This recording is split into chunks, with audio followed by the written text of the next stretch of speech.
So we're caught up in drama.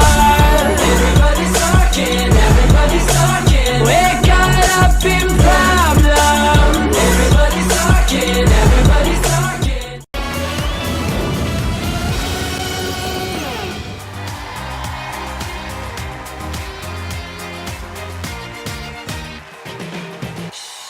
Hello?